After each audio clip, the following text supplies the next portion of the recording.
Raised by Demons, a true and accurate autobiography. Well, sort of. Part 4. Meanwhile, in a poorly lit dominion where the only illumination came off distant flickering infernos on all four horizons, what appeared like a meeting or a gathering of some sort was underway. Hardly visible, hulking shapes the size of giants huddled behind a low wall. Thankfully, they were bound by chains of the kind that anchor cargo ships. In front of the wall, and observing the huge behemoth, or whatever, were two figures no bigger than Lilliputians that from their vantage point could only see the bound creatures' upper torsos, one of whom wore a manacle on his wrist, a chain around his waist, and appeared suffering in anguish, possibly because the two visitors had free movement. When the main figure, the one whose left arm was unshackled, recovered from his distress, he waved and an assistant appeared with a mallet the size of a pile driver. He raised a truncheon-like hammer overhead, but before he could slam the cudgel down, one of the tiny visitors rushed forward and cupped his hands around his mouth. "No, no, your malignancy," he yelled with what sounded like all his might. "We have permission to address the court by the overlord himself." His voice was not much more than a squeak as he addressed the sublord with deference. In this realm, everything was backward, so that a compliment was an insult, while an insult was a compliment. "Permission?" the anguished titan bellowed with a volume that so shook the ground the smaller figures grabbed each other. "Permission from who?" "Straight from the Council of Hyperlords, I'm told," the small figure who'd spoken earlier cried. "Through his overlord intermediary, I mean."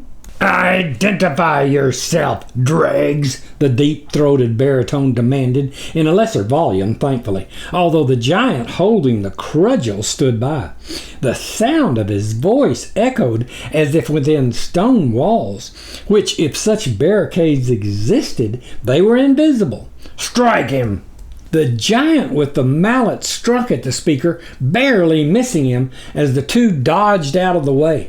It was hard to see if more blows were coming as the huge hammer stirred up thick dust cloud. "Endless pardons, implacable one." The speaker held one arm overhead, although what protection that would have provided was laughable against what amounted to a dive bomber from the clouds.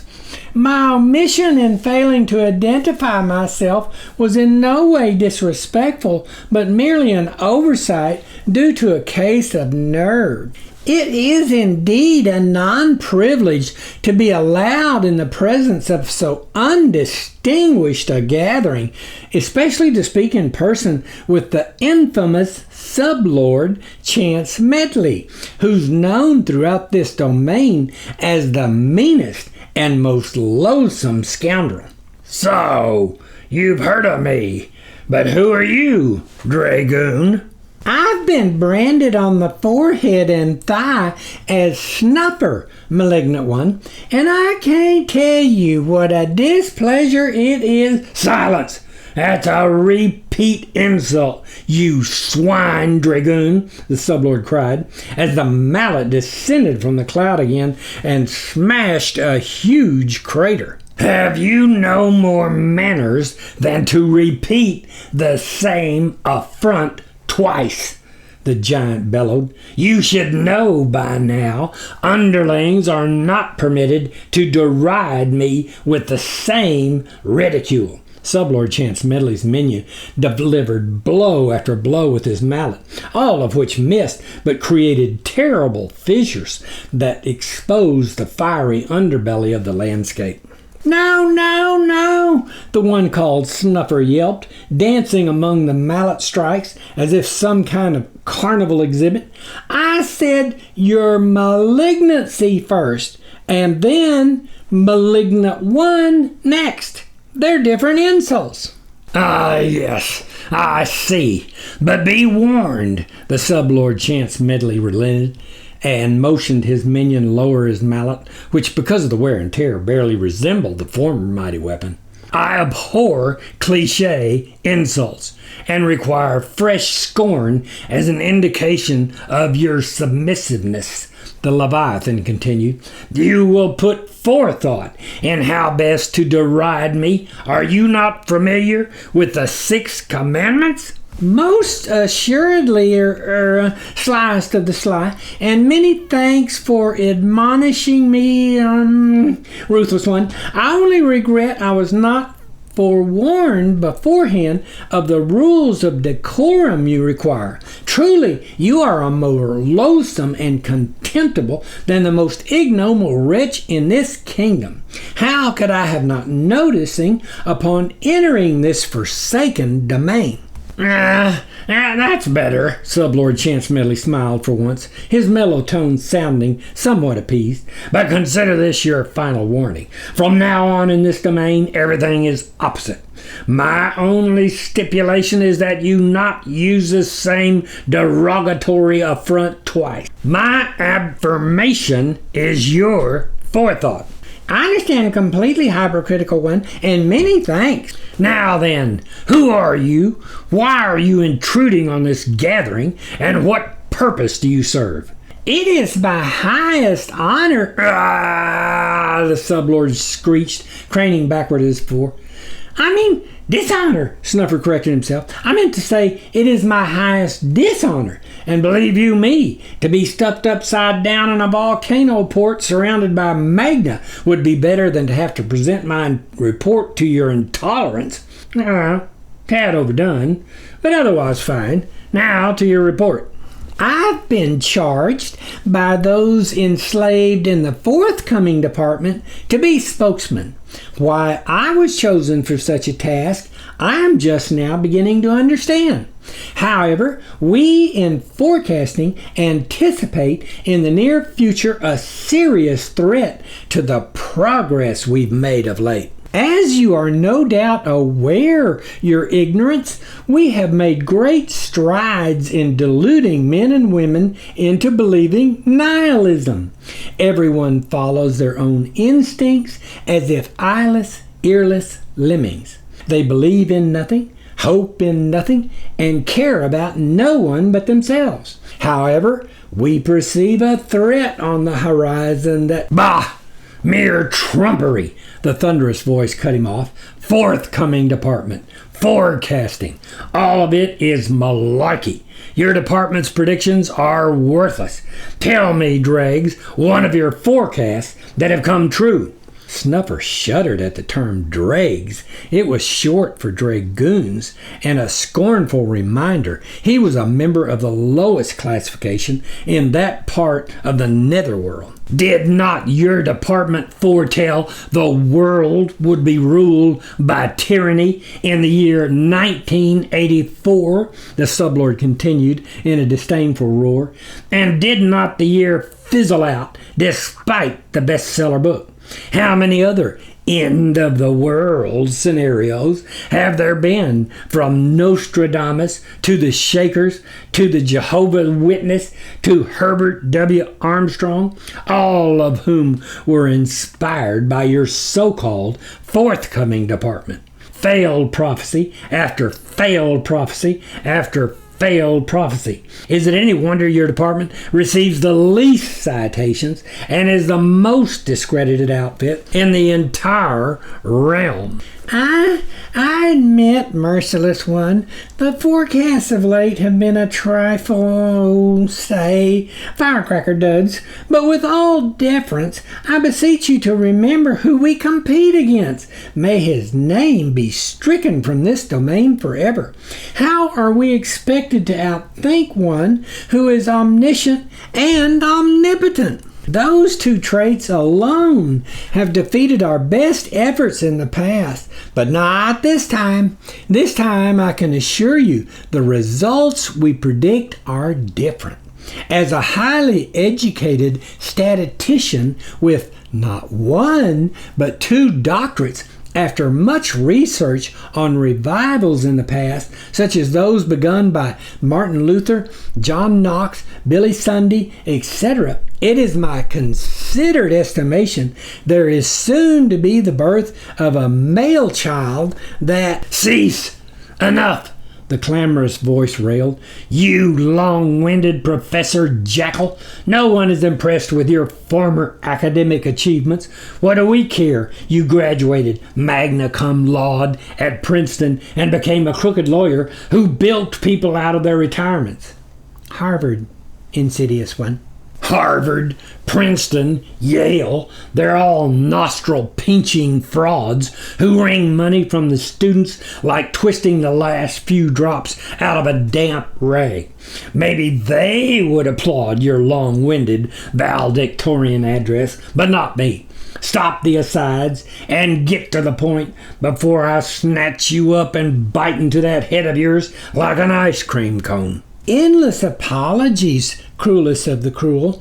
Admittedly, positives are a fault of mine, I concede.